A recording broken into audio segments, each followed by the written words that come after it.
Distinguished panelists and all guests who are viewing or following online, Assalamu alaikum and a very good afternoon. Hope everyone is keeping well and staying safe. I'm very pleased to welcome you to this webinar titled Towards a COVID-Resilient, Disability-Inclusive Labor Market. I am Murteza Khan, CEO of Bangladesh Business and Disability Network, BBDN, which is a non-profit trust established by the Bangladesh Employers Federation to establish a disability-inclusive labor market system in Bangladesh. This webinar is presented as an initiative of the Inclusion Works program funded by UK FCDO. The program is led by Sightsavers and ADD and aims to increase access to waged employment for people with disabilities in the private sector of Bangladesh. The Inclusion Works program started prior to COVID, when a labor market assessment was conducted to inform the design and necessary interventions of the program. However, since the start of COVID and its various impacts, there has been a need to adapt the activities of the program and update this labor market assessment. The main objective of today's webinar is to hear from industry leaders and our panelists about their views on the findings of the updated assessment and further guide us in terms of including people with disabilities in the COVID recovery phase of the economy and within the world of work. We aim to validate the findings of the labor market assessment on one hand, taking the valuable inputs of our panelists into consideration. And we of course welcome new insights and inquiries into the conclusions that are being drawn in an attempt to further refine and sharpen the output of the labor market assessment. Ultimately, our objective is to take forward the findings from this assessment and utilize it to inform the ongoing activities of the Inclusion Works program, together with the engagement of all the panelists that have kindly agreed to participate in this webinar. Without further ado, to make the keynote presentation on the labor market assessment, I would like to invite Mr. Simon Brown, Global Technical Lead, Economic Empowerment, Sightsavers International. Simon, over to you. Thanks, Murteza, and thank you everybody for making time to be with us. I'm going to try to share my screen, a presentation. It's a short presentation, hopefully no more than about 10 minutes, which summarizes the labor market assessment that we ran in 2021, earlier in this year. This builds on a very similar assessment we made in 2019. Yeah? So it's intended to see how has the labor market changed in those 2 years. Not least, of course, because the labor market has been significantly disrupted in Bangladesh as in other countries because of the coronavirus. So the process we followed is a fairly structured one, of looking first at what data is available out there in terms of the macroeconomic context. Bangladesh, particularly the Bureau of Statistics and the Bangladesh Bank, have wonderful data that we can look at to understand how the economy is adapting, is changing, is being impacted by external forces. But also looking at policies and regulations, so the structures which regulate the labor market and sometimes incentivize the labor market, and other stakeholders, including education structures and so on. And this is very much a kind of secondary kind of data. And then we move into a very much primary data collection of really talking with employers, what we term job seekers, so people who want to participate in the labor market, are looking for employment, either waged employment or self-employment, and of course other really important stakeholders, which allows us then to make some assessment of the labor market and really look at the sectors we should be focusing on in terms of inclusive employment, some of the things we should be trying to influence, some of the direction that's coming, particularly from employers, around the kinds of skills and the kinds of experiences that they're looking for. So that's the process we followed. Now, what we find in Bangladesh, and as I said before we started, that I lived in Bangladesh for 4 years until about 2 years ago. And so I know the economy reasonably well, but I was surprised how resilient it was. We're particularly looking here at the first wave of COVID and the impact of it. The second wave, I think it's too early yet to see the real impact of it. But what we see, of course, is the economy, as everywhere in the world, took a huge shock in the early months of 2020. But in Bangladesh, it recovered incredibly well. And again, this is data from Bangladesh Bank, which we've managed to map the kind of progression in 2020 versus the progression in 2019. And it's very, very similar. As the economy goes into that huge shock at the beginning of the year, it recovers incredibly fast. And then for the rest of the year, from mid-2020, it follows very much the kind of same trajectory, both in terms of exports, but also in terms of tax revenues. So it suggests the underlying parts of the economy are resilient, but also it reflects the effectiveness of those government stimuli that were introduced really early in the pandemic, and clearly were very effective at the macro level. Now we know, and this data was reported. It's still quite old data. It's November 2020, reported in a Daily Star article. But we do know that those stimulus packages particularly supported larger businesses that were able to access those credits that were channeled through the retail banking system. Far better than micro and cottage size and even small size businesses. Yeah, that those are the areas of the economy that have tended to struggle in terms of size of company. But no wonder then, because of that focus on large industries, that the economy did recover, or the exports and the tax revenues did recover so fast. But then as we look at the labor market, unemployment at the end of the year, at least the World Bank estimates, just because we know in Bangladesh the kind of labor force surveys only really happen every 3 years, but the estimates were at the end of the year that unemployment had grown from about 4%, or a little bit more than 4%, to just above 5%. Now, in terms of 5% unemployment, I think that would be the envy of many economies. But of course, a 1% change in unemployment in Bangladesh is, because of the size of the labor force, is a significant number of people who have lost jobs. Now, a lot more people lost jobs during that first wave, but most people recovered some form of employment. Yeah, but still at the end of the year, we see this increase in unemployment from around 4%, or a bit above 4%, to an estimated above 5%.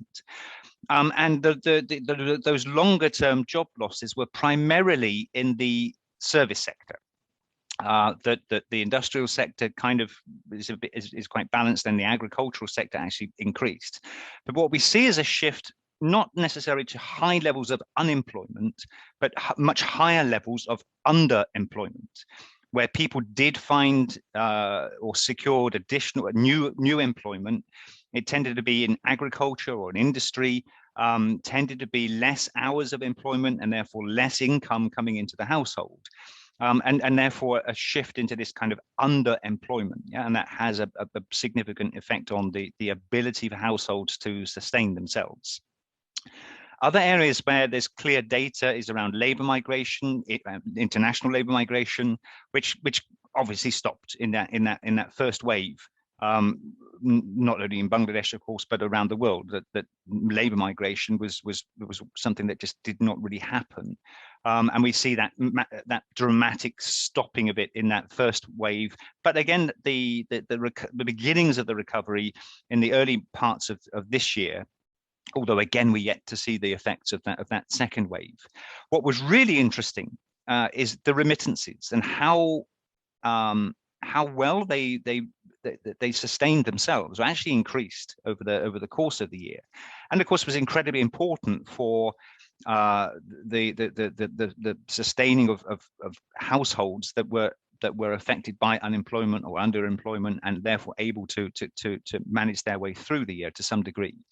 But overall, in the kind of conclusions that this citizens platform for SDGs ran a very, very interesting and quite widespread survey of households did find that certain groups were particularly affected in terms of employment or in terms of financial hardship, and either having to withdraw savings or take on debt to get through that economic turmoil.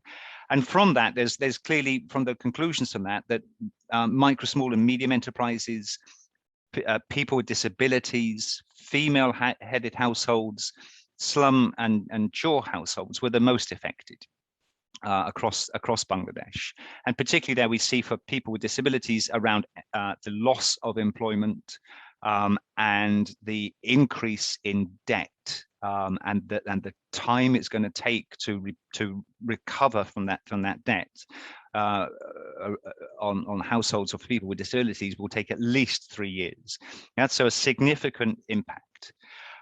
Now, so that's a lot of the research around that kind of secondary data, the data that's already out there. But then those very, very important discussions with employers and particularly also with job seekers. What we found in the process of those discussions was that the labour market and employers are still very committed to increased representation of people with disabilities in their workforces. Of course, the ability to translate into actual employment is still impacted by the continuity of their businesses and the sustainability of their businesses, but the commitment is there. And we actually saw in Bangladesh many companies investing in what we call disability confidence, but getting training around what needs to change in their organizations in order to be more inclusive of people with disabilities. And so that focus, or our focus on building that confidence, remains as important in 2021 as it was when we started the program in 2019. Again, from those conversations, it's really clear in Bangladesh, as it is in many economies, that the future of work will be more distanced. It'll be a blend of working in the office or in a physical attendance at a premises, and working from a distance, working from home, and therefore the skills that are needed to be able to do that, but also an increasingly digital world, and an increasingly digital Bangladesh, where digital skills become really important as our interpersonal skills in order to be able to work from distance. Cottage, small and medium-sized enterprises are really going to be very, very important in the next economic cycle. That's clear in the 8th five-year plan, and the generation of employment through those smaller companies, those smaller enterprises. Waged employment, and I'm sure you'll be able to give some really great reflections on this. Waged employment will continue to lag for some time, and that self-employment will be will have an increased imperative for everybody, including people with disabilities, either as a way eventually to move back into waged employment, or a permanent shift into that self-employment. There are areas of the regulatory framework which the program Inclusion Works and others should be influencing. And we've got a great relationship there with the SME Foundation and the development or the further development of that SME policy, but also important to look at the employment policy and the job strategy. And finally, and I think this one is very, very important from the discussions we had with job seekers with disabilities, and particularly female job seekers with disabilities, is the barriers and vulnerabilities of women with disabilities in employment. Continue to be considerable in Bangladesh, as they are in many countries, but it's something that we must be focusing on, particularly those vulnerabilities, and which often are more than verbal intimidation or verbal abuse, but get into areas of physical abuse and even sexual abuse at times. So these were the broad conclusions from those interviews and from those group discussions, and I think it'd be really important to me and to have your opinions on, have we drawn out the right conclusions, and what, from your perspective, should we be focusing on as this program continues into its final year in Bangladesh, and how we continue then that great work we've seen over the last 2 years of seeing more people moving into formal employment in Bangladesh. So thank you for letting me present, and I'll hand back to Murteza to carry on the discussion. Thank you.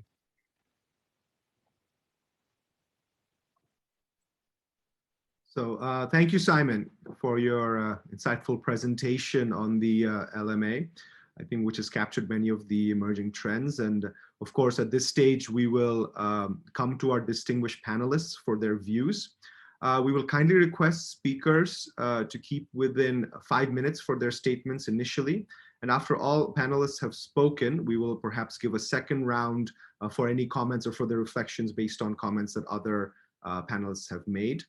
And then we will proceed for the closing of this webinar. So to begin with, one of the key sectors in our economy is, of course, CMSMEs, the cottage, micro, small, medium enterprises, which Simon also captured in his presentation. And this, of course, accounts for the majority of the non-farm jobs in Bangladesh. The 8th five-year plan of the government also emphasizes the important role of CMSMEs to lead on employment generation. So to share insights from the SME perspective, we are delighted to welcome Mr. Sumon Chandra Saha, Assistant General Manager, Small and Medium Enterprises Foundation, the SME Foundation. Mr. Saha, if you'd like to please kindly share your statements. Thank you. Thank you, Mr. Murteza Khan. At the very beginning, I would like to thanks to the organizer for arranging such a beautiful, wonderful webinar on the very relevant and time need required issues.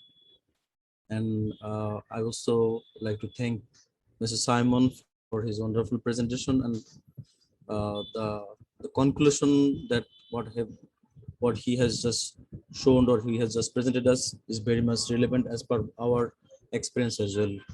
So I should start from his recommendation. That means what he has just suggested at the last one, very last one, if I can say. That means we should be focused, or we should give a priority to the women entrepreneur and the disabled peoples. Very rightly he mentioned. From my perspectives, that means the organizational experience of SME Foundation, if I can share what we have found, that means the SMEs, especially the CMSMEs, if I can say, the cottage and micro entrepreneurs of our country has been suffered a loss due to this pandemic. And what we have experienced in our activities during the pandemic regarding the micro and small entrepreneurs, micro and cottage entrepreneurs, I think you all of us can very easily recollect the situation when the COVID started in the last 2020, at the early stage of Eid al-Fitr. That means the entrepreneur, especially the micro and small entrepreneur, then the women entrepreneur in particular, they were prepared for their sales before the Eid al-Fitr. And as a Bangladeshi, we all are very much aware that most of the local producers, especially the women entrepreneur in the manufacturing sector and as well as the service sector, they just wait for this very particular festival with their products and with their services. Even in a very simple way, if I can say, that is the beauty parlors, they actually wait for the Eid al-Fitrs across the year, because all the men and women, everyone is waiting. Everyone waits for the particular festival, and they go to the beauty parlors, beauty salons. And what happened? All the women entrepreneurs who basically depend on this parlor sector and the batik and boutique sector, they just destroyed like anything. And in the other hand, if I can say, the recovery of that particular group was very much hurtful, and still now they are suffering. They are not in their they haven't got their position again. So my point was that means what Simon identified is very correct and very true. We have to focus the courtesan micro entrepreneurs, women entrepreneurs in a particular. From our organizational perspective, I can share some issues to you. That is, some entrepreneurs have become familiar, and they identify some way forward to come back or to revitalize after this COVID situation. That means what I want to mention is that some of the entrepreneurs, they actually the manufacturer, who are in small and medium in size, in a particular who are small in size, they became familiar with using digital technologies, and they started their sales by using the online platforms, Facebooks, and some online what should I say, delivery channels. So they become religion, and they started to revitalize after the impact of COVID. But what we have found that the majority of them, they couldn't come back again. If we can see the some surveys, some in last year by the different organizations, that means around 75% of the entrepreneurs suffered a lot by the COVID, especially the courtesan micro entrepreneurs. So this is the experience, how they have suffered. And in case of stimulus packaging, if you can say, you are very much aware, the Honorable Prime Minister has declared stimulus package around BDD 20,000 crore, which is a huge in amount for the courtesan micro and CMSME sector. But the fact is, if we see the disbursement status of the package, we'll found that around 75% of the package has been disbursed through our banking channel led by Bangladesh Bank, but around 20% is still undisbursed. Even though if we see the disbursement status of 75%, what we will see, that means there is a terminology that we have found, that banker customer relationship, and particularly this issue suffered a lot for the courtesan micro entrepreneurs, because they don't have any transaction record, and they don't have any what called relationship in with the formal financial systems. Okay.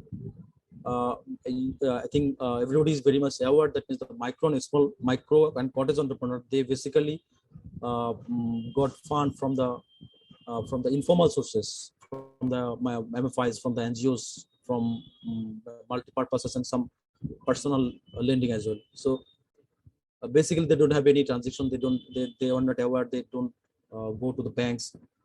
Even most of them don't have any bank account or trade license, which is a very important and very specific issues that will require for getting loan from the banks. So in that way, they have suffered a loss for getting fund from the stimulus package. So what we have seen, that from the disbursement status or disbursement history of stimulus package for CMSMEs, we will found that still the courtesan micro entrepreneurs who are particular in the rural areas, they haven't got much of this from this fund. Even though that if we can see the other packages for the export and for the large industries and the corporate houses, that stimulus package has disbursement very well, but in particular for the CMSMEs, that is not.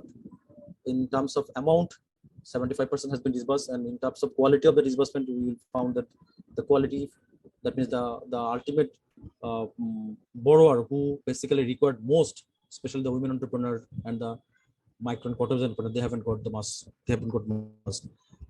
In this stage, I'd like to share you some issues about stimulus package that has been also declared our Honorable Prime Minister for the second time, especially for the micro and small entrepreneurs in the rural area. The government has declared second stimulus package around BDT 1,500 crore for the organization who are working for the employment generation and poverty reduction in our country, like BRDB, SME Foundation, BSIC, Joita Foundation, NG Foundation, some other organization, around 70%, around 7 organization government has given fund. So if we can see the disbursement status of that organization as well, except SME Foundation and BSIC, nobody can disburse the whole amount. Government has released around more than 500 crore for this particular for this fiscal year, for the last fiscal year, but around 200 crore has been disbursed by these particular organizations. So we can say there is also a failure for the disbursement of a stimulus package other than SME Foundation and BSIC. And very particular, this package has been declared for the rural people, for the cottage industries, for the micro industries especially. So that is also a failure for these organizations, except two. So what I want to mean is that the vulnerable group is still unserved. They haven't got fund from this government package. And for SME Foundation fund, if I can share my experience, that means we have got BDT 100 crore in last fiscal year. Basically, in the last of the last fiscal year, in the month of April, we have got the fund, and we have disbursed this fund through our partner financial institutions, especially the banks and NBFS, and we could manage the disbursement of the fund by 30th of June of last year, and we have disbursed this fund around 1,000 entrepreneurs, and you will be happy to be informed that around 33% of the fund has been disbursed to the women entrepreneurs, which is a record for country experience, and even around 67% of the fund has been disbursed to the loans as between 1 to 10 lakh.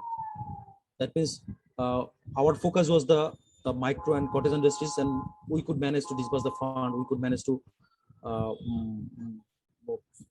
send the fund to that particular groups in the clusters, in the rural entrepreneurs. But the fact is the fund was limited for us. So this is regarding the financial aspect, and if I can share some experience from SME Foundation for other issues, that means, as you are aware, that SME Foundation has been working for the development of CMSMEs of the country. So during COVID situation, we have experienced what was very much required for the entrepreneurs, and we have started the training using the virtual platform, especially on the use of ICTs. That means use of e-commerce, use of ICTs, use of Facebook marketing in these issues. Sorry, Mr. Shahat, to come in, as we'll have to go to other speakers. I will be finished within 1 minute. So what okay. May I request also a comment on any plans for people with disabilities? Thank you. Okay, thank you. Just allow me 2 more minutes. I will be finished within this time. So what I was just wanted to mention is that is the training, capacity development training that we have started is to enable the entrepreneur using ICTs, so that they can continue their cash flow by selling their product rather than the physical market, using the virtual market. And SM Foundation has arranged virtual product fair during this COVID. And for the disabled and vulnerable group, in our stimulus package, we have developed policies with discussion with our stakeholders and the banks and our policymakers as well. So we have given very much emphasis for the disabled and rural people, disabled group. So in that way, we have managed, and we could try our best to accommodate the women entrepreneur, the rural entrepreneur, and the disabled group.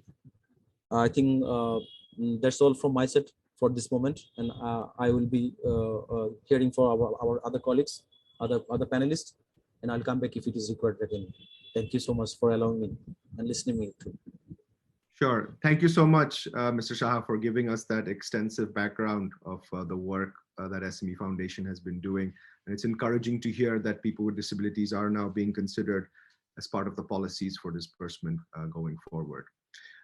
Next, the Inclusion Works program has been working in different parts of Bangladesh, and one of those areas is Khulna. And as we are aware, one of the leading associations and one of the key associations of that region is the Bangladesh Frozen Food Exporters Association. And they have been a very supportive stakeholder in the Inclusion Works program. So I am delighted at this stage to welcome Mr. Humayan Kabir, Vice President of BFFEA, to kindly share his statements. Mr. Kabir, thank you. Thank you. Thank you, Mr. Murteza Khan. Thank you for giving me the opportunity to say a few words. Dear Mr. President, Mr. Ardashir Kabir, keynote presenter, Mr. Simon Brown, speakers, and other distinguished guests, ladies and gentlemen, Assalamu alaikum. I would like to say a few words about our industry and possibilities of employment of disabled persons in these areas in Bengali. First of all, I like to say there were 178 fish processing companies in all over Bangladesh. So after that, due to shortage of raw materials, that is our raw materials is shrimps, due to shortage of raw materials, many industries has closed. এখানে আমি একটা কথা বলতে চাই যে শুধুমাত্র coastal এরিয়াতে আমাদের এই ফিশ প্রসেসিং কোম্পানিগুলো হয়ে থাকে এবং আমাদেরকে hazard analysis and critical control point that is HACCP এটা মেইনটেইন করে ফিশ প্রসেসিং কোম্পানিগুলোকে চালাতে হয়। খুলনা এরিয়াতে এখন প্রায় 50টির মতো ফিশ প্রসেসিং কোম্পানি আছে। চিটাগং অঞ্চলে আছে 30 থেকে 35টির মতো, আর বাকিগুলো ইতিমধ্যে বন্ধ হয়ে গেছে because of non availability of the র শিপস। আমরা ফিশ প্রসেসিং ইন্ডাস্ট্রিতে যারা কাজ করে থাকি তারা চেষ্টা করি যে যারা ডিজেবল পারসন আছেন তাদেরকে কোনো না কোনো ভাবে আমাদের এই ইন্ডাস্ট্রিতে যাতে ইনক্লুড করা যায় সেই ব্যাপারে কিছু কাজ করার জন্য। ইতিমধ্যেই আমরা BBDN এর সঙ্গে অনেক কাজ করেছি এবং তাদের সহযোগিতায় আমরা খুলনা অঞ্চলে বেশ কিছু ডিজেবল পারসনসকে আমাদের ইন্ডাস্ট্রিতে এমপ্লয়মেন্ট অপরচুনিটি ক্রিয়েট করার জন্য চেষ্টা করেছি এবং তারা কাজ করে যাচ্ছে। 2020 এর আগেতে যখন কোভিড-19 শুরু হলো তখন থেকেই আমাদের ইন্ডাস্ট্রিগুলো বেশ কিছু সমস্যার মধ্য দিয়ে দিন পার করছেন। ইতিমধ্যে বিদেশের থেকে আমরা যে সমস্ত অর্ডার গুলো পেয়েছিলাম সেল করার জন্য, এক্সপোর্ট করার জন্য, অনেক জায়গা থেকে বেশ কিছু পারচেজ কন্ট্রাক্ট এলসি তারা বাতিল করেছিলেন। পরবর্তীতে ওই ধাক্কাটা আমরা যদিও আমরা কাটায় উঠতে পেরেছি, কিন্তু স্থানীয়ভাবে অনেক জায়গাতে আমাদের যারা চিংড়ি মাছ যারা প্রডিউস করতেন, যারা চিংড়ি চাষি ছিলেন, তারা অনেকেই যে দামটা পাওয়ার কথা ছিল তাদের যে প্রোডাকশন কস্ট সেটা না পাওয়ার কারণে অনেকেই ইন্ডাস্ট্রি বন্ধ করে তাদের কালচার ফিল্ডটাকে তারা বন্ধ করে দিয়েছে। হয় তারা ডাইভার্ট করেছেন তাদের ইন্ডাস্ট্রিকে, তাদের কালচার ফিল্ডকে অন্য কোনো কিছু করার জন্য। তো যার কারণে আমাদের বেশ কিছু ডিজেবল পারসনকে আমাদেরও এই কোভিড-19 এর কারণে আমাদেরকে বাদ দিতে হয়েছে। তবে আমরা ইতিমধ্যেই এডিডির সঙ্গে কিছু কথাবার্তা বলেছি, আমরা চেষ্টা করছি যাদেরকে ইতিমধ্যেই বাদ দেওয়া হয়ে গেছে তাদেরকে পুনরায় কিভাবে আমরা ফিরে আনবো সেটা আমরা সেই লক্ষ্যে আমরা কাজ করে যাচ্ছি। আজকে এই ওয়েবিনারের মাধ্যমে আমরা কিছু ইন্ডাস্ট্রির জন্য আমরা কিছু রিকমেন্ড করতে চাই। সেটার মধ্যে সর্বপ্রথম যেটা হবে যে সমস্ত ইন্ডাস্ট্রিগুলোতে আমরা ডিজেবল পার্সন গুলোকে কাজে লাগাতে পারবো, তাদের জন্য কিছু সুযোগ সুবিধা ইন্ডাস্ট্রির মধ্যেই তৈরি করতে হবে, যেগুলো সম্বন্ধে সত্যি কথা বলতে কি আমাদের দেশের এমপ্লয়াররা এখনো পর্যন্ত যথেষ্ট অ্যাওয়্যার না। আমি বিশেষ করে অন্য ইন্ডাস্ট্রির কথা যদি নাও বলি, তাহলে বলবো যে পার্টিকুলারলি ফিশ প্রসেসিং কোম্পানিগুলোর যারা ওনার, যারা এটা উদ্যোক্তা, তাদের এখনো অনেক কিছু ডেভেলপ করার সুযোগ আছে এবং সেগুলোকে তৈরি করতে হবে। তার মধ্যে সর্বপ্রথম আমাদের যে কাজটা করতে হবে, যে যখন প্রেগনেন্ট মহিলা যারা থাকবেন তাদের যে ছুটিটা, আমরা এখন যে ছুটিটা তাদের জন্য দিয়ে থাকি, এটাকে আরেকটু পার্টিকুলারলি যারা ডিজেবল পার্সন তাদের জন্য এই ছুটির সময়কালটাকে একটু বাড়াতে হবে। সেকেন্ডলি, প্রতিটা ফ্যাক্টরিতেই আমাদের লেবার লতে এটা ভালোভাবে মেনশন করা আছে, কিন্তু প্রতিটা ইন্ডাস্ট্রিতে এই জায়গাটাকে এখনো ভালোভাবে অ্যাড্রেস করা হয় না। সেটা হচ্ছে ডে কেয়ার সেন্টার। এই জায়গাগুলোকে আমাদেরকে ইমপ্রুভ করতে হবে। থার্ডলি, আমি যেটা বলতে চাই, যারা ডিজেবল পার্সন তাদেরকে ফ্যাক্টরিতে আনা এবং পৌঁছানোর জন্য ট্রান্সপোর্টেশনের অ্যারেঞ্জমেন্টটা আমাদের করা দরকার।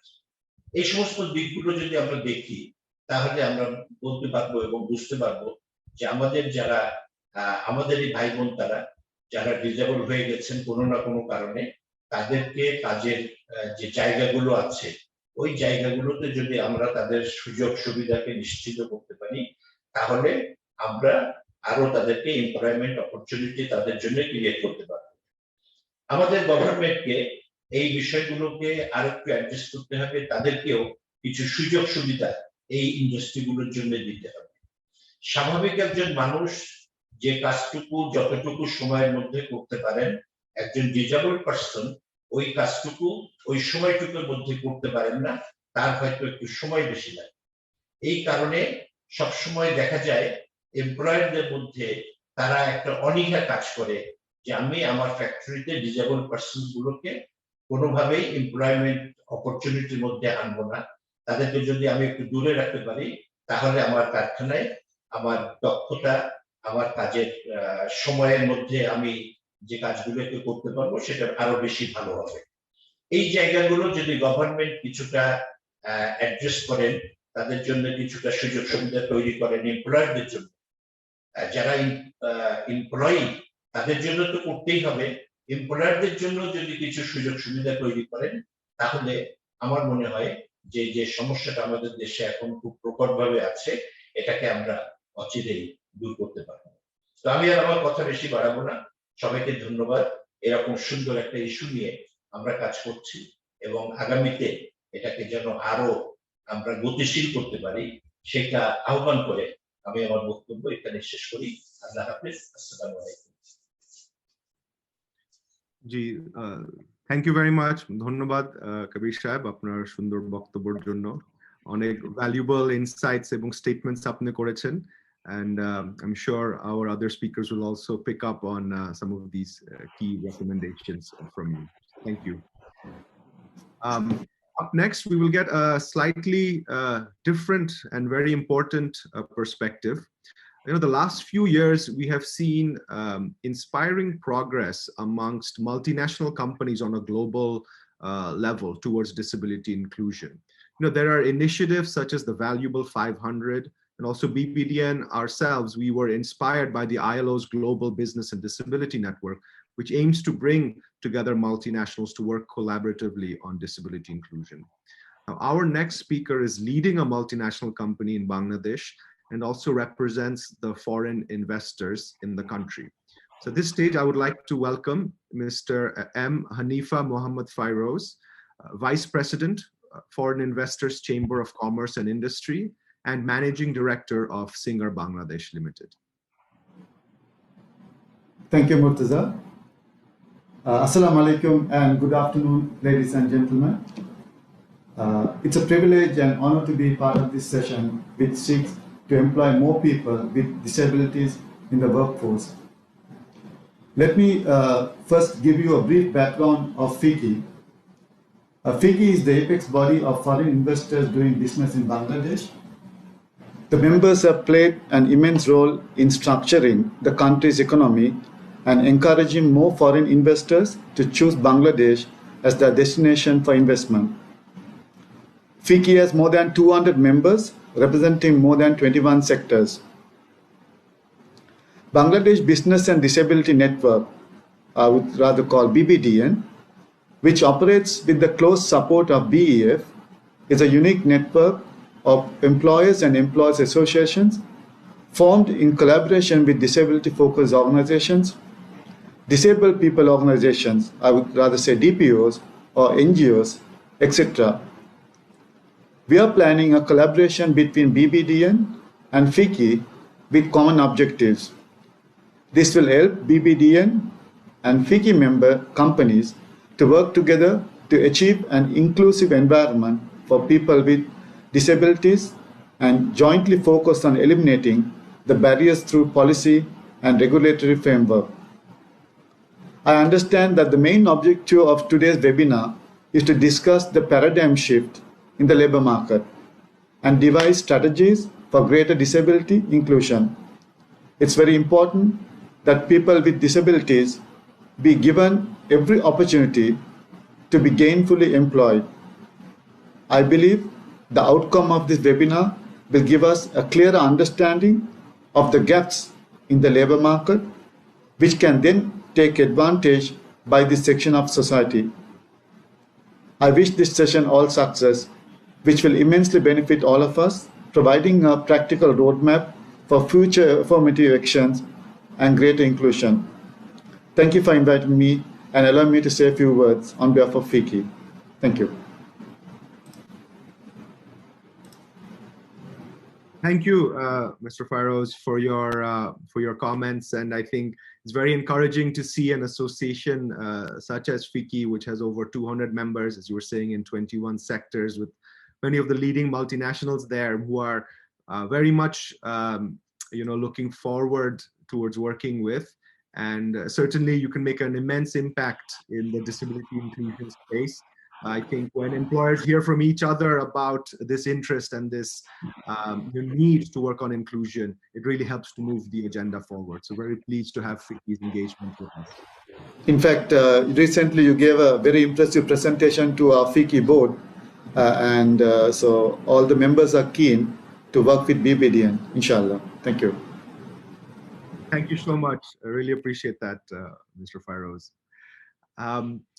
So as one of the key insights from the labor market assessment has, of course, been to see how we can work on both the demand side, which is, of course, represented by employers, FICCI, BFFEA, and others. And then, of course, there's a supply side, which is working closely with people with disabilities, organizations of people with disabilities, working on the confidence building, the skills building of people with disabilities. From that aspect, as part of the Inclusion Works program, ADD International is a key consortium member and has been leading the consortium along with Sightsavers in the country.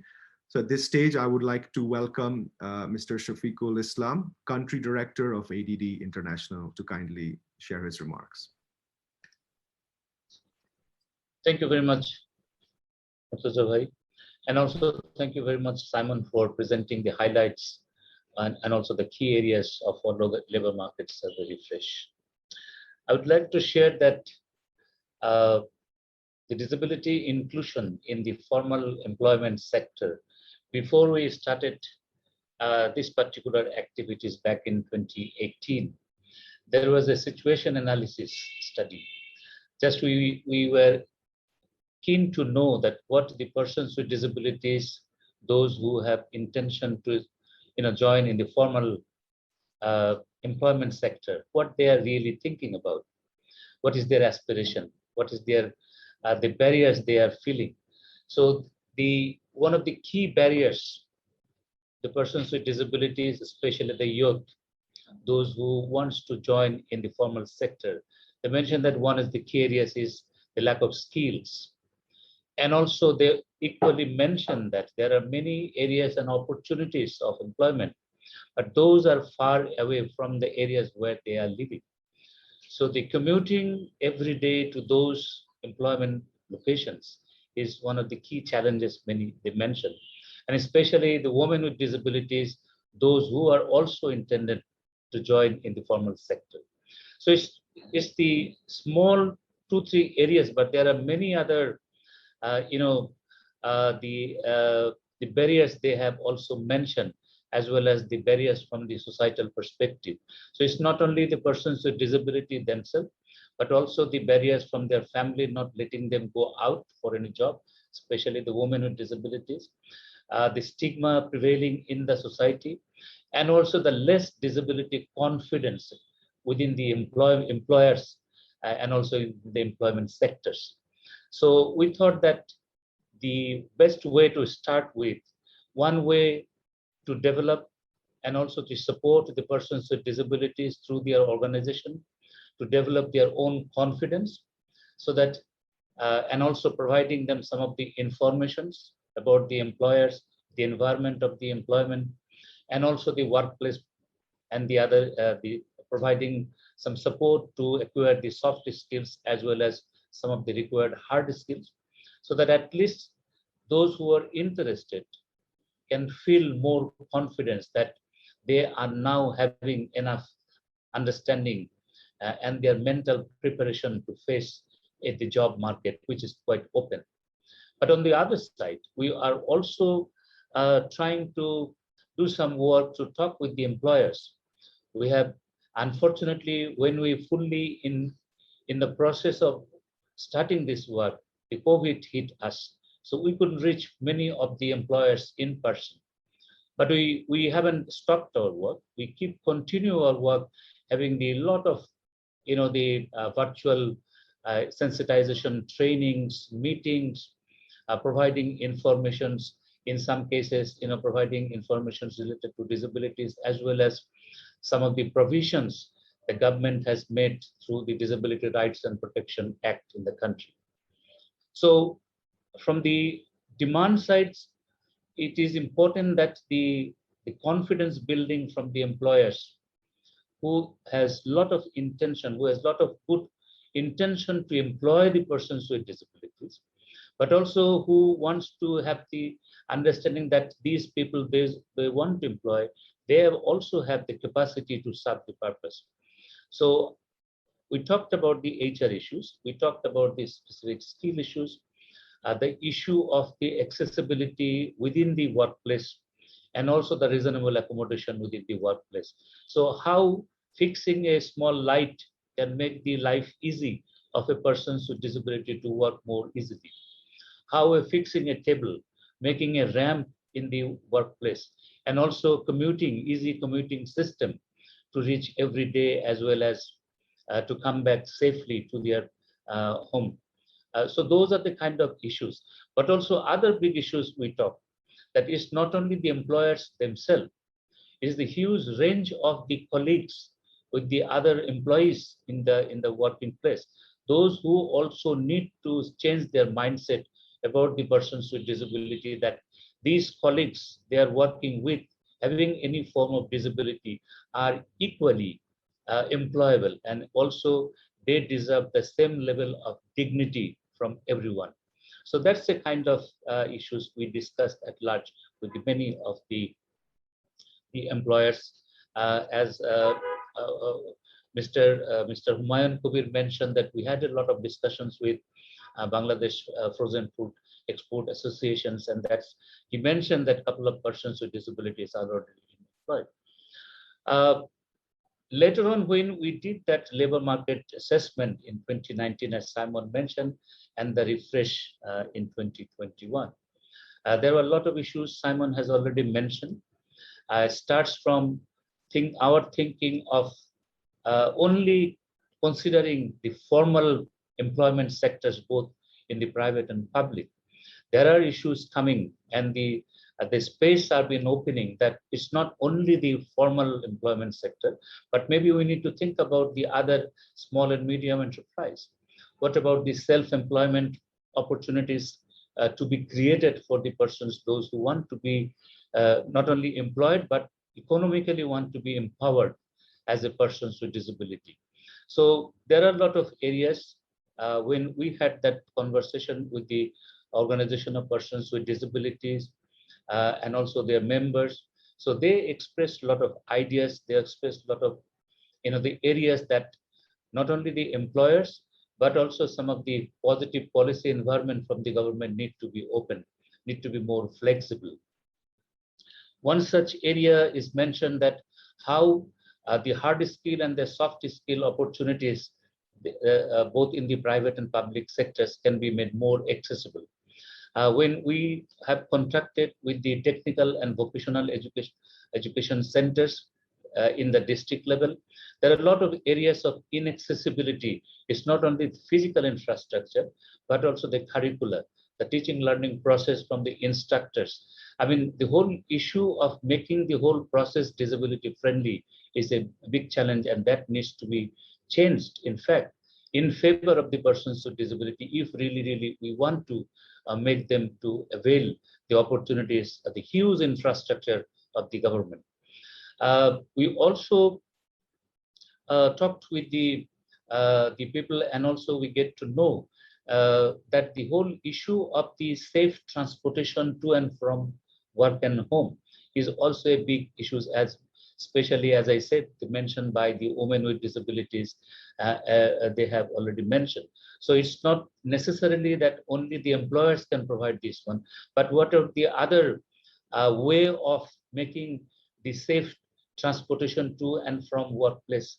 So we had taken initiatives with the local traffic department, traffic police, the community traffic police, so that at least in the areas where there is mass, the traveling and the cross-passing to the workplace, at least some level of safety can be ensured. And we also talked with the Transport Owners Association and the Workers Association, at least whether and what level of support they can extend to the persons with disability, those who are at work.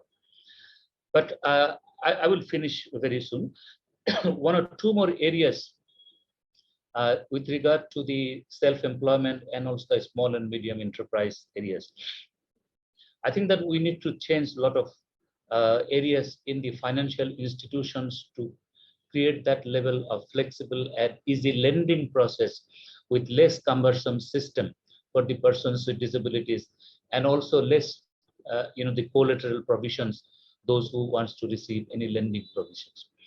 There are some lending provisions from the financial institutions, especially from the bank, and some other institutions, as the representative from SME has mentioned. But still, there are a lot of the blockade. There are a lot of barriers that how persons with disabilities can maintain all those kind of formalities, and also how those formalities can be more accessible to a person like who has the visual impairment or who has speech and the hearing impairment. How really those the systems and formalities can be made more flexible and accessible, so that they can also reach to those institutions for lending purpose. We have also talked and discussed with the PKSF, which has a huge role of supporting the small and medium enterprise through their lending process.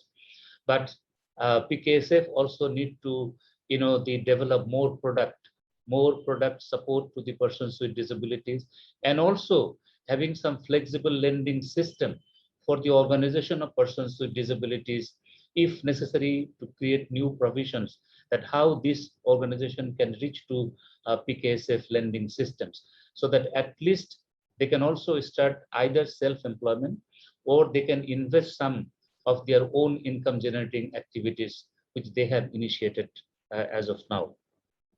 So we need to think about to create more flexible and accessible investment environment, but also we need to create environment where this investment can really be happen on the ground, and also the whole issue of the accessibilities of the persons with disabilities from all perspectives.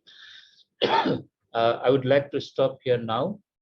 So it's the whole issue of changing our mindset, creating more accessible systems and less cumbersome, at least for the persons with disabilities, to reach into these facilities. Thank you very much. Thank you, Shafiq Bhai, for really capturing a lot of the key issues and learnings that have emerged while working on the Inclusion Works program, and really perennial issues in the disability sector for a long time. We hope that along with the support of the stakeholders here today, we can continue to make some incremental improvements. So our next speaker is a very distinguished person who has been working on the rights of persons with disabilities in Bangladesh for decades. With lived experience and a vast knowledge on the matter, he has been one of the leaders of the disability movement in the country. I'm very pleased to invite Mr. Monsur Ahmed Choudhuri, a member of the Board of Trustees of Bangladesh Business and Disability Network. Mr. Choudhuri. Sorry, sir, you're just on mute. If I'll kindly request to be unmuted.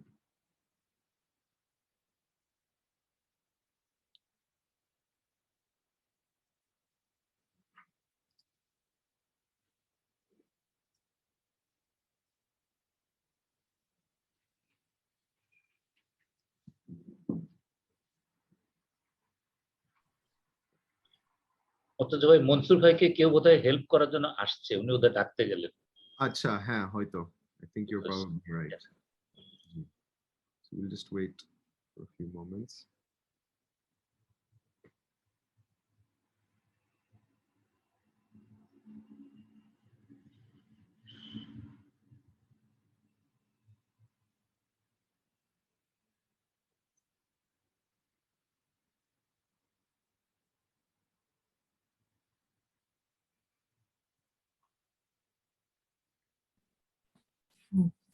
Hello, can you hear me?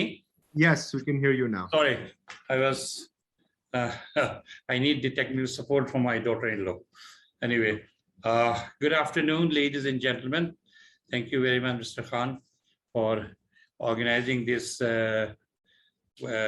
seminar through online, and a very interesting discussion is on. First of all, I'd like to congratulate and thank Mr. Simon Brown for his insight and a very thoughtful presentation with a lot of information. And certainly the other speakers have given us insights and their experience. Well, I'd like to start with one very important observation in my consideration. And I find it very confusing sometimes. So please allow me and help me out if I'm saying wrong. We are saying disabled people, disabled workers, disabled employees, but disability has got a variety. Under the law of Bangladesh, there are 11 kinds of disability, starting from visual impairment, hearing impairment, speech impairment, physical challenge, upper limbs, lower limbs, etc. Go on. 11 kinds of disabilities. So I would emphasize that when we talk that we are employing disabled people, please be very specific kindly. How many people of what kind of disability you are employing? Because the very need and the requirement, both in terms of employees as well as for the employer, are different. Suppose as a blind person, as a visually impaired person, my need or my requirement in the workplace is quite different than a person who is speech impaired. He can see. And those who have the physical impairment, such as if he or she is wheelchair user, his requirement or his difficulties or barriers are again far more different. So therefore, when we speak about environment and accessibility, I would prefer that we should be much more specific, that we help the planners of the employer sector to be very specific, which company is going to recruit what kind of person with disability. There are certain jobs which cannot be performed by a person who has no vision, who cannot see. So therefore, I would strongly recommend that BBDN should, with my observation and experience associating with BBDN, Mr. Murteza, and we are engaged in Bangladesh since, I think, if I'm not wrong, 2014. Am I right? BBDN has come into existence. 16 we launched. Sorry? In 16 we officially launched. 16, yes, 16, not 14, 16. So 5 years is already on the road. I think we should carry out a kind of an assessment of different kind of jobs, which is relevant and which is particular kind of disabled worker or employee. This is very important. And number two, also we should consider that there are two sets of jobs.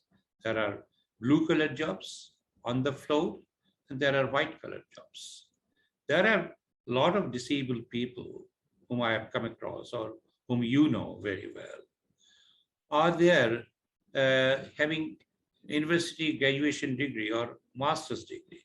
They have completed their education with much struggle, and they are looking forward for something to start with, where it is expected that a white collar job. There are again some people who do not get that opportunity. They did not have the access to education in their early age, but they are now adult. They can receive some skill development training, and then they can be put into a blue collar job in the floor or in different factories according to their physical fitness or situation. So this should be seriously considered by both the trade bodies like Bangladesh Employers Federation and other trade bodies, and where I'm sure BBDN can play a very important role as a catalyst, as a technical supporter. We can point out our views. This should be viewed quite seriously. My third point is that the gentleman spoke on behalf of SME. Shafiq, my friend, has touched this issue. I'd like to repeat a little bit. It's extremely difficult for any person with disability with good intention and capacity or interest to initiate entrepreneurship, to obtain some kind of a loan from any financial institution. It is next to impossible, I tell you. In my life, as a professional worker, at one stage, I was associated with one kind of a manufacturing business. It was just out of interest as an additional activity. I just wanted to see how it reacts. My God, the bankers were very serious. Oh, this gentleman cannot see, he's blind. How can he be one of the sponsors of a company, of a private limited company? You know, collateral issue, then signing documents. Even today, as you know, Mr. Murteza, that I'm associated with Impact Foundation Bangladesh, with Vishwa Sahitya Kendra, and two other organizations where I'm a co-signatory. And then again, the bankers are very uncomfortable. But I told them that I'm not the lone signatory. These are organizations' bank account, and we are two persons, myself and there is another fellow who is cited. Even I do not like to mention the name. One bank was very hesitant to give me a credit card while I was member of the United Nations Committee on the Rights of Persons with Disabilities. So obviously I required a travel card, credit card for meeting certain incidental expenses as the advice from the Office of the High Commission of Human Rights, Geneva. And the banks here were there very, very hesitant. This is nothing but is absolutely mindset, negative attitude. So these are the things to be changed. I appreciate the gentleman, I forgot his name, the gentleman who is representing FICCI, and he is the CEO of, Managing Director of the Singer Bangladesh. I think Fairoz, or Fairoz is his name. Yes, Mr. Choudhuri, Fairoz. Yeah, he's extremely nice in his derivation. And I appreciate your predecessor. I was very, very inquisitive together and was very committed together with Channel I. They recognized some of us for our good work. And I was honored in 2011 with Singer Bangladesh Channel I Award for my service to the humanity. So Singer is a big model. Yeah, and I remember while Mahbub Bhai, my senior good friend, Mr. Mahbub Jamil, while he was with the Singer, he was very committed. He came out of the normal policy to support the program for the persons with disabilities. So I'm a very positive person, Mr. Murteza, and I always look forward for a positive change. There are gaps, there are deficiencies, but we have to change this. Let's work together. And like this kind of a platform where we are sharing our thoughts and ideas. And that should be the friend from Khulna. He has pointed out very rightly certain very practical things should be considered. I remember once I visited a fish processing plant in Chandpur, and I had the experience of how the processing plant operates. This out of curiosity, I went there and found it. And said there are certain jobs which can be done by a disabled person, but I'm sure not by a visually impaired person. So to come out of this misnomer, let us say that yes, this XYZ, this kind of job can be done by speech impaired person, A, B, C, D, this whole kind of job can be done by visually impaired person, and on and so on and so on. So this kind of thing should be done. And Mr. there, as I say, you can cut very old documents about 35 years back. I remember while we were attending a conference in Rio, your founder of Sightsavers, who was also the founder of Impact, late Sir John Wilson, he was chairing a program and we were all present.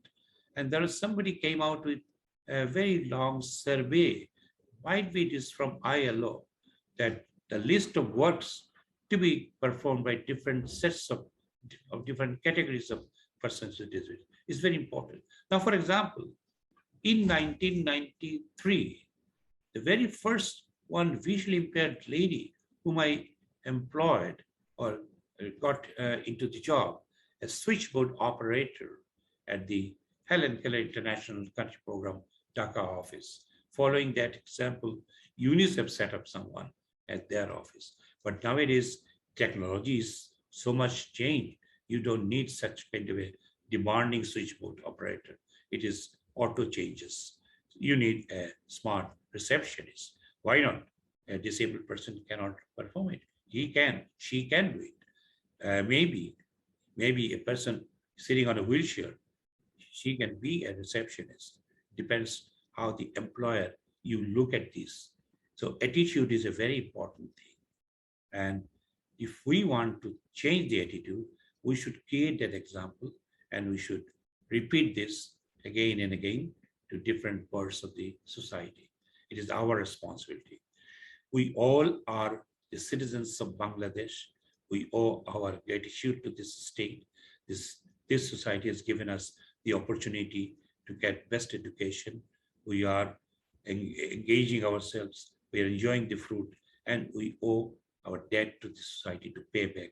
And that is one of the best way that we should serve the community in the best possible manner, collectively, with new thoughts and approach. Thank you, Murteza. And if there's any question, I'm ready to come back again. Thank you. Thank you, Mr. Choudhuri, for really sharing a lot from your lived experience, which of course gives us very deep insights, and of course making some very important recommendations that we will certainly take into consideration going forward. And I think your message is well heard and acknowledged by all who are in this webinar today and all who are following along. So at this stage, before we go to the chair of this session, we will perhaps open up the floor for 1 to 2 minutes if panelists who have heard things perhaps they want to pick up on or share any final thoughts before we go for the final closing. I would like to start, in fact, with Simon. Of course, you've presented the LMA. If you have any reflections or any points of clarification, we'll try to do this within 1 to 2 minutes per speaker, if possible. Thank you. Yeah, and I think thank you, Murteza. It's incredibly fascinating, the conversation this afternoon, and a couple of things. Something that's come out, which has come through a lot of the presentations, the conversations, has been around credit. And one of the findings on the labour market assessment clearly is that people in the next economic cycle will be more dependent on self-employment and the generation of their own businesses.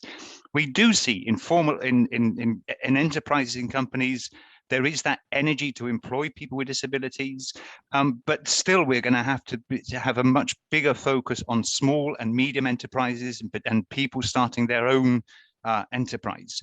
And it's that access to credit, I think, has come up in almost all of those conversations.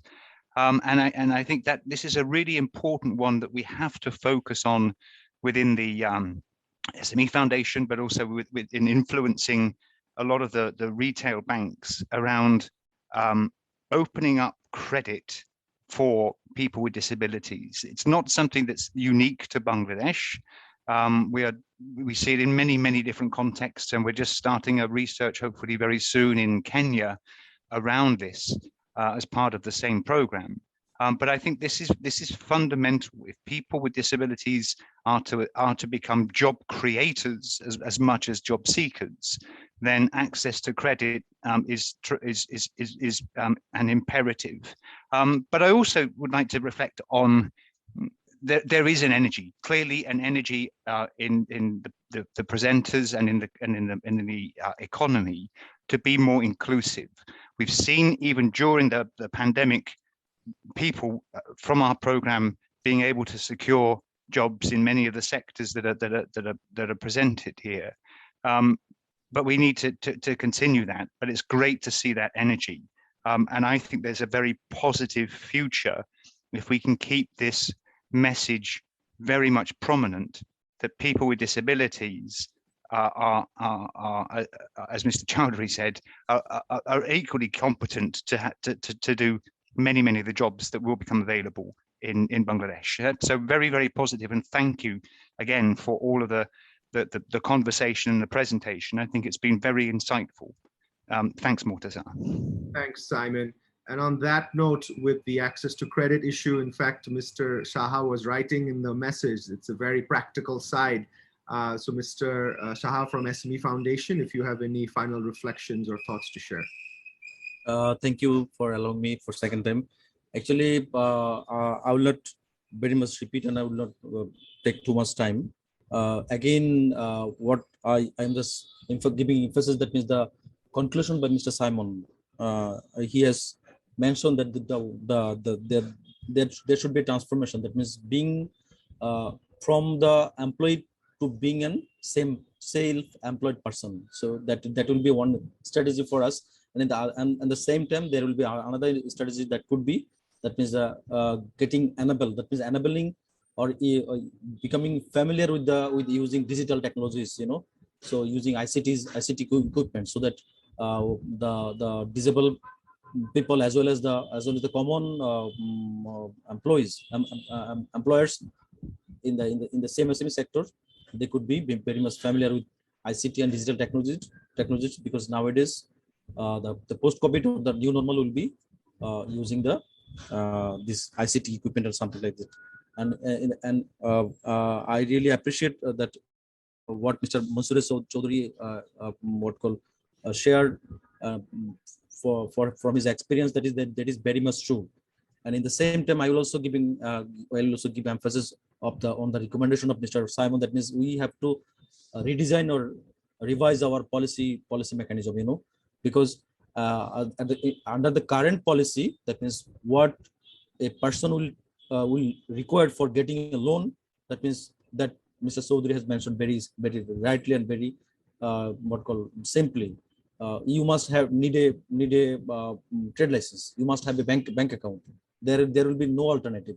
So if from the policy side, if there is some intervention, I think from central bank or from the finance division, if we have some regulations or some policy issues for considering the disabled peoples or something like that, that could be an option for the for them for accessing the credit sector.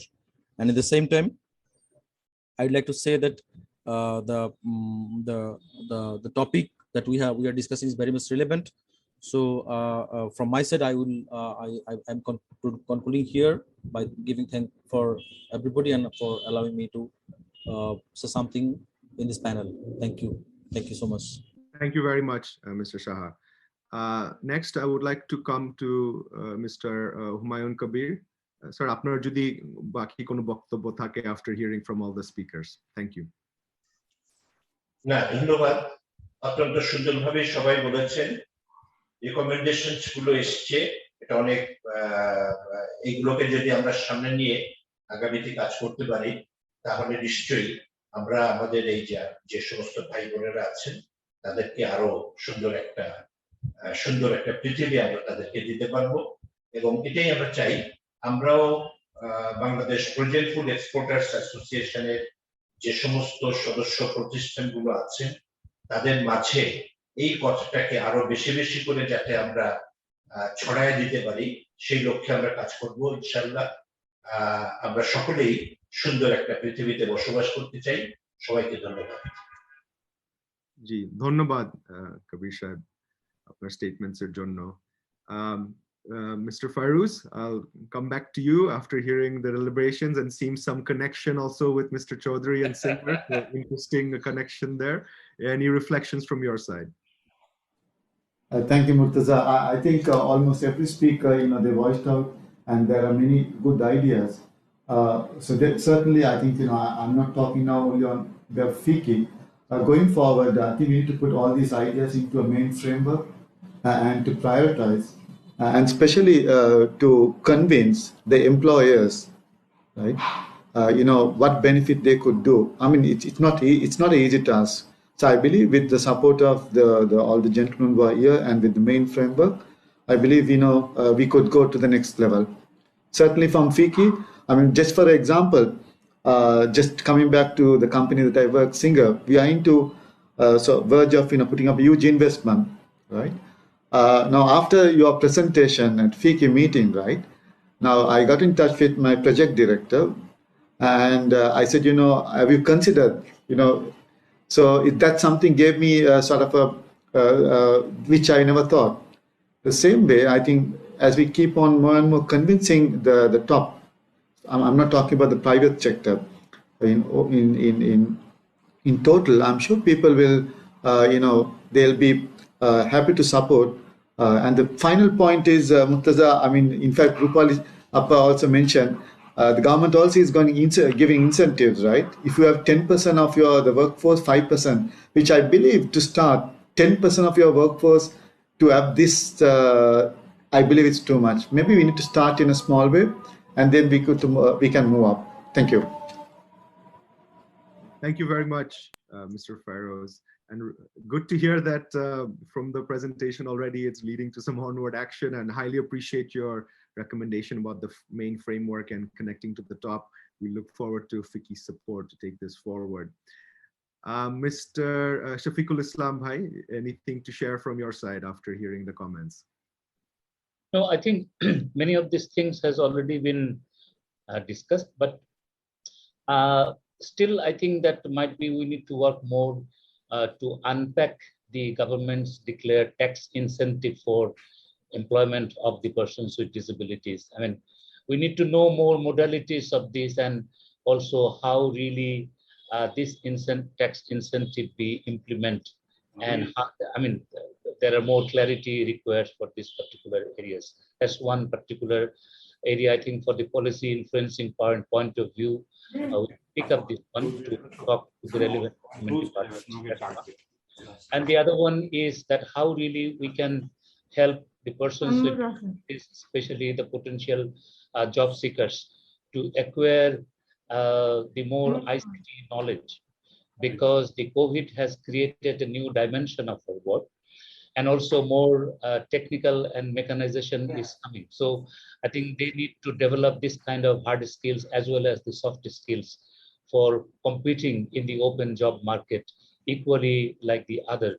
But also we need to think about the whole issue of the accessibility and the reasonable accommodations and creating a decent workplace, as the convention of the persons with disabilities has already been mentioned.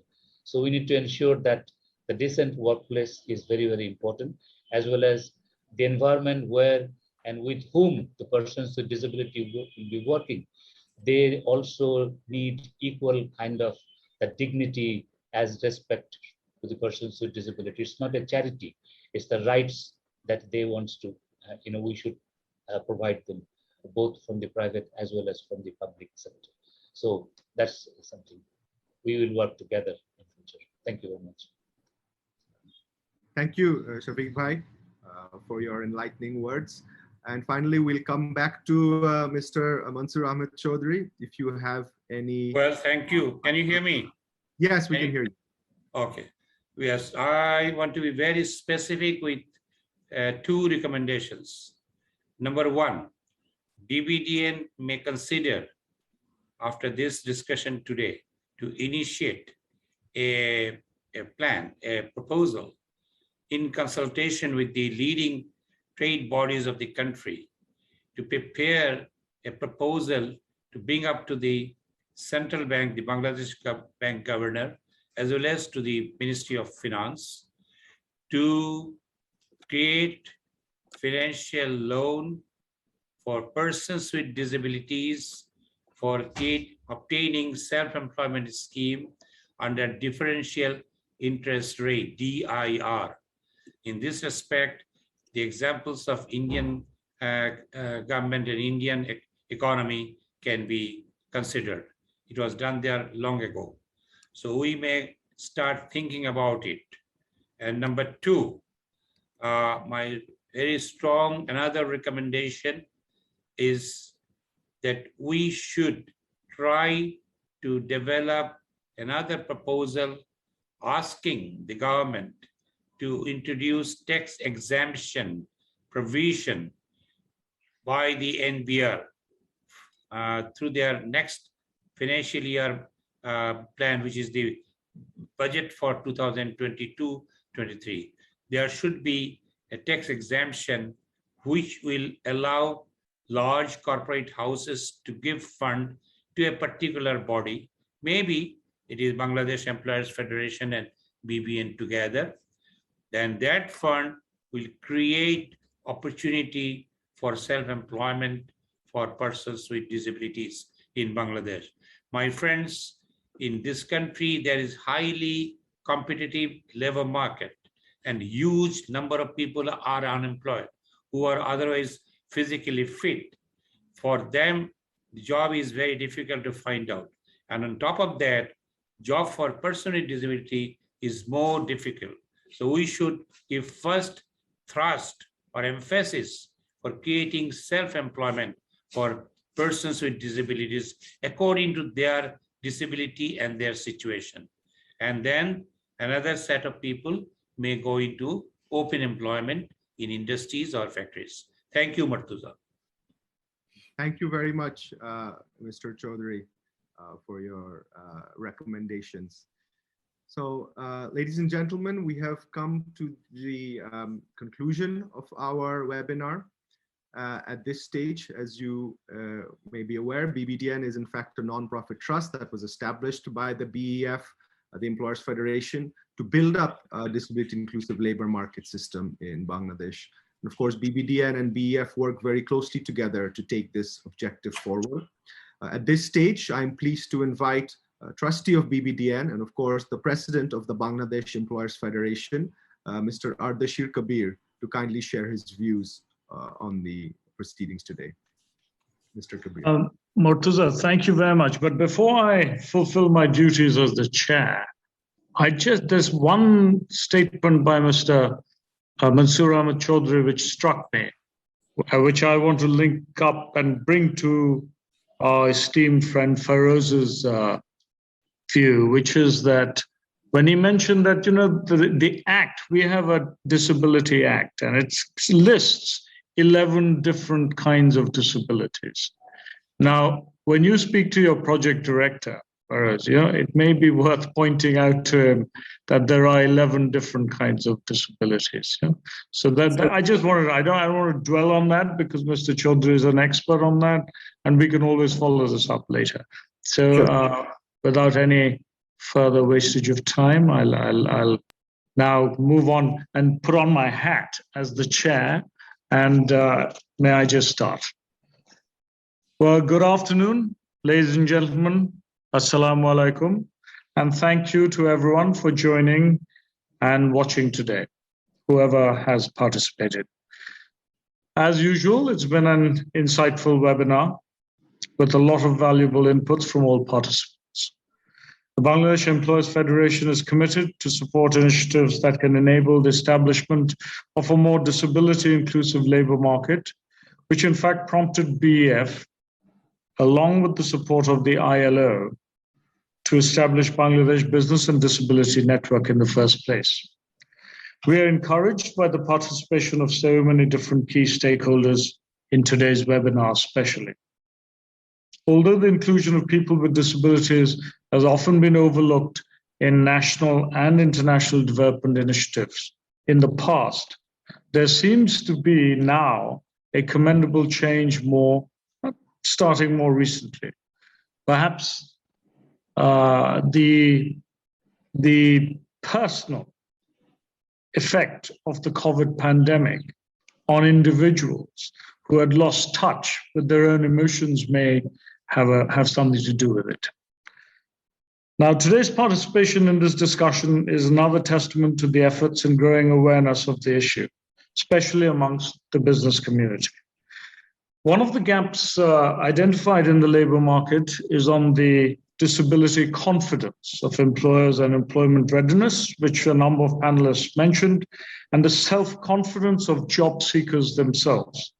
The principle on which BF launched BBDN was that networking among stakeholders and connecting the demand and supply side through collaborative action could lead to sustainable change.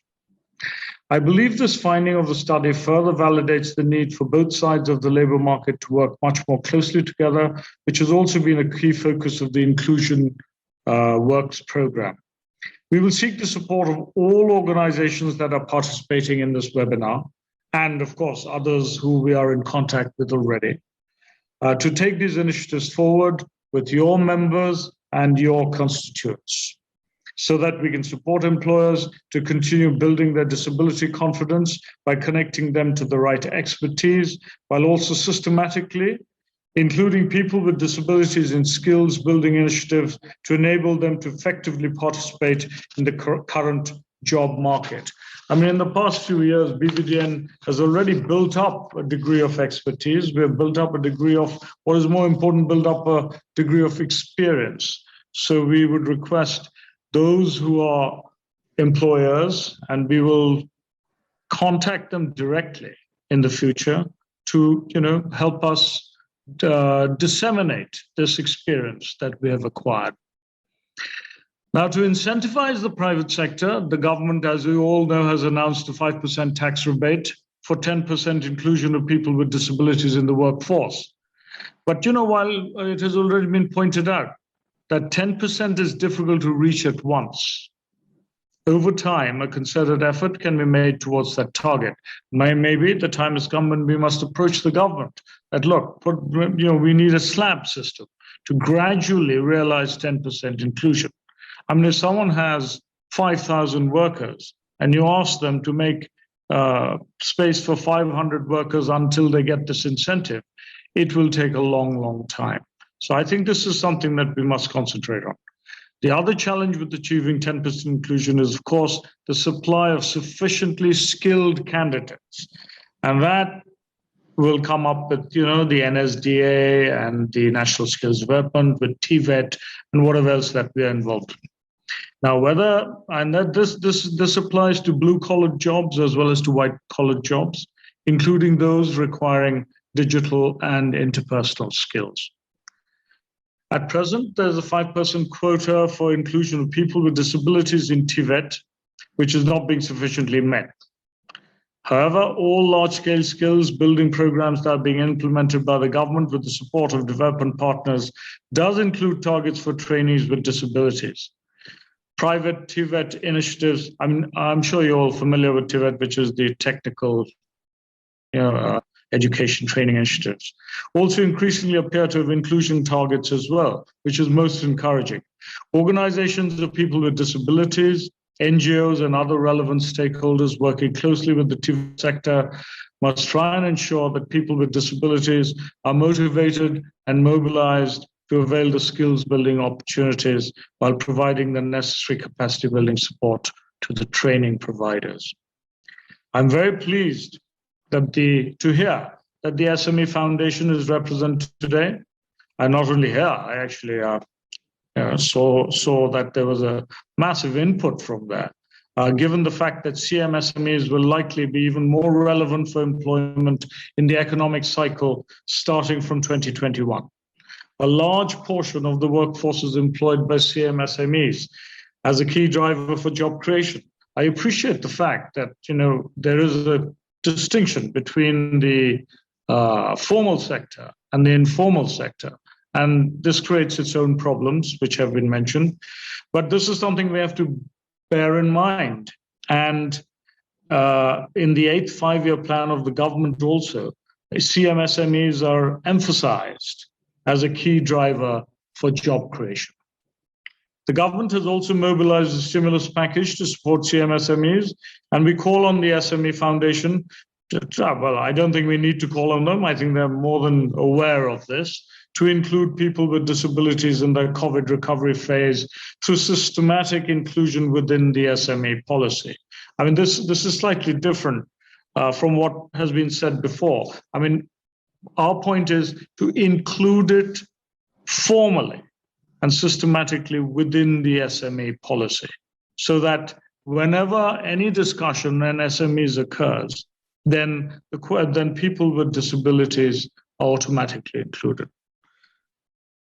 The SME Foundation, of course, we request them also that in their COVID recovery phase, they will include and be inclusive with the SME policy for people with disabilities. We would be pleased to work closely with you and other relevant stakeholders to ensure greater inclusion of people with disabilities in the CMSME space. And if there's anything that we can do with regard to helping you take up the matter with the government, please feel free to approach the BF or MCCI or the BBDN, Murteza, the CEO of BBDN, and we will be delighted to be of help. One of the key drivers of Bangladesh's remarkable economic performance has been to include women in the labor force. Women with disabilities are even more vulnerable and likely to be excluded. As such, we must ensure interventions sufficiently address with specific needs of women with disabilities, particularly from a safeguarding perspective. There are particular nuances, which have been mentioned again, related to familiar and societal norms that need to be factored in and specific actions taken as per their needs. For example, one of the key insights has been the locally based jobs, that locally based jobs are preferred by women with disabilities and is much more likely to match their needs rather than one that may require relocation. In addition to the hard infrastructural barriers, one of the main barriers to employment of persons with disabilities is perhaps, I use this word reluctantly, but I think we have to use it, is essentially prejudice and a lack of awareness. Despite quotas, various incentives and commitment, inclusive employment in the public sector is still low. At the same time, in the formal private sector, which doesn't have quotas, it is reassuring to see that many companies, especially in the RMG sector, are including people with disabilities in larger and larger numbers. Employers have been sharing largely positive experiences of hiring people with disabilities and remain open to including more, as long as the skills and qualifications are met. which is, of course, an important caveat, and we touched upon it before. We must spread this message widely and continue to exchange learnings while attempting to scale up and transfer successful models across sectors. From a macro perspective, it is evident that exclusion reduces economic output in Bangladesh by reducing or eliminating the potential economic contribution of people with disabilities and their family members or caregivers.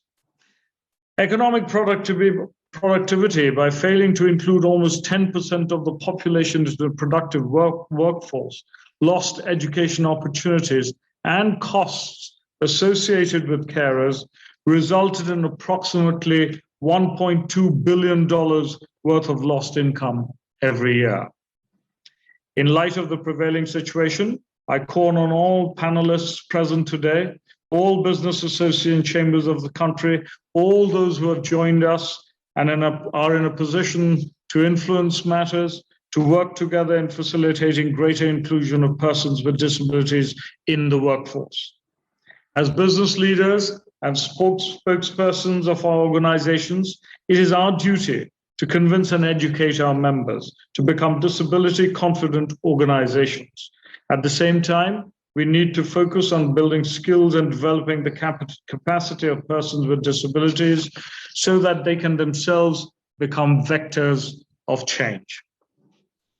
Finally, I would like to express my sincere gratitude to Simon Brown for the enlightening keynote presentation, which formed the basis of our engaging discussions today. And I would also like to thank all the panelists for giving their valuable time on the weekend to participate in this webinar and providing their extremely valuable insights, which obviously are based on experience.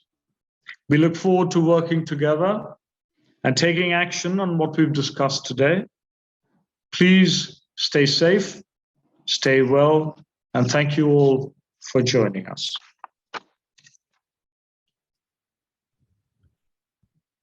Thank you, Mr. Kabir, for your closing remarks and for the call to action for all of us to continue to work together. We, as BBDN, we will look forward to that, along with all our partners and the Inclusion Works program. So thank you again, all panelists. Please stay well, stay safe, and we will close out our webinar now. Thank you. Thank you so much. Thank you. Thank you very much. Thank you very much. Thank you, everyone. Thank you, Murteza. Thank you.